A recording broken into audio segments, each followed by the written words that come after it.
Who ran Steady Beat Recordings, was the primary promoter for the rocksteady scene here. And there were shows that would happen maybe every 2 or 3 months, a larger show, often at the Whiskey. It was floating around different places, different days. By coincidence, he stopped promoting shows a few months right before Blue Beat Lounge started, and it was a totally unconnected thing. But then Blue Beat became the outlet because people wanted to go out and see shows, and all of a sudden they weren't really happening, and now they're happening again.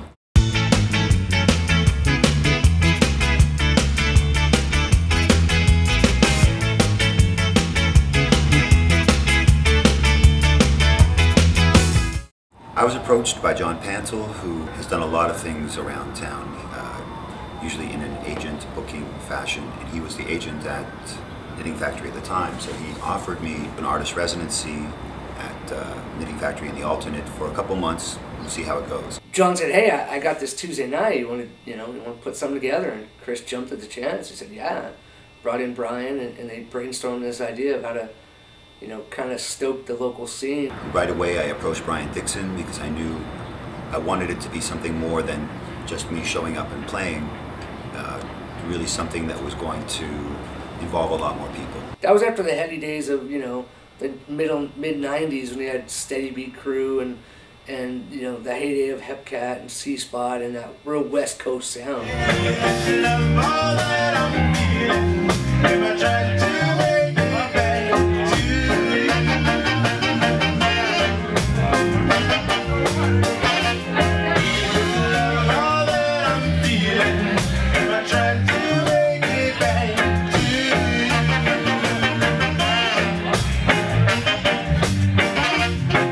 That's really how things started going, and after 2-3 months in, there was really a momentum going and no looking back.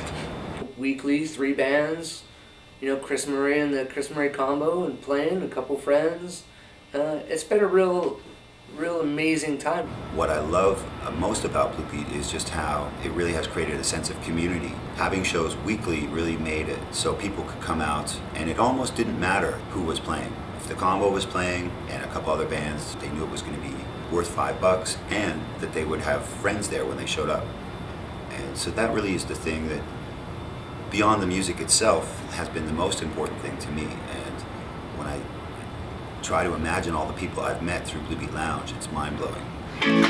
You were only but one man, you with only but 2 hands that can never fill the space.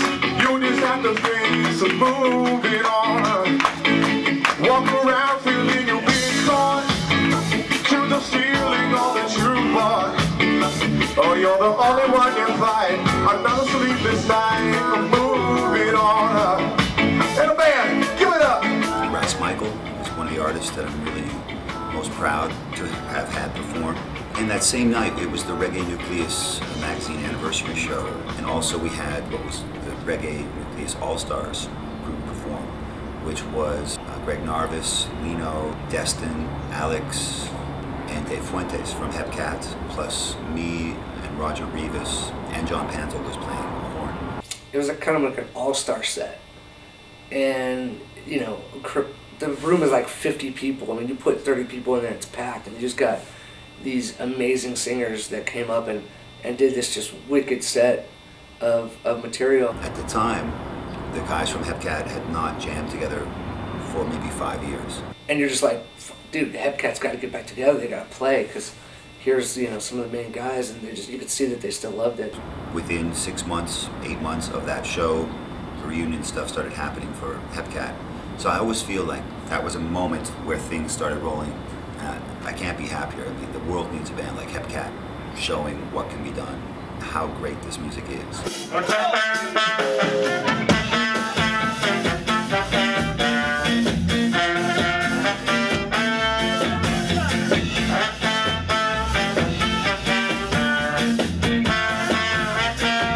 Oh yes, one of these days I'm gonna hear you say, come on before it's too late. All the fresh and all of man is on this land. So come on before it's too late. Yeah, yeah. Come on, all you people. Come on before it's too late. Mount Zion we are going and we must rejoice. Come on before it's too late. Yeah, yeah, yeah. Come on, all you people. Come on before it's too late. Mount Zion we are going and we must rejoice. Come on before it's too late. Knitting Factory is looking for a new location. I'm not actively looking for a new location. It's tough because Knitting Factory has been so prime.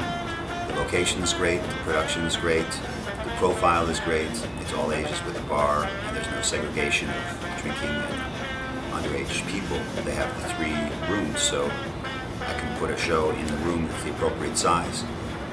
Those situations are very, very rare. Whether it comes back or not, I mean, it's still a watershed moment for U.S. ska. I mean, even if you look around the world, where else has there been a consistent weekly event based around ska, you know, ever? Gaz's in London is the closest thing I can think of, you know, so there's never been anything like it, let alone here in the U.S. I mean, where ska isn't even like a blip on the radar, so, you know, if it goes away, it goes away. It's still going to be like, wow, that was amazing. So at this point, after 7 years, I think a little break at least is probably going to be good for me. So if and when something happens again, it will feel fresh to the world and to me. It's been a lot of work, but it has been probably the most significant project I've ever done in my life. For a weekly residency to last 7 years is pretty crazy to begin with. It has been a constant part of life. So, as I say right now, I'm not disappointed that I will have a break, because I think breaks are key in life. But I'm so thankful for that opportunity that was given, and all the things that have come out of Blue Beat have been amazing. It's really been a privilege and a job.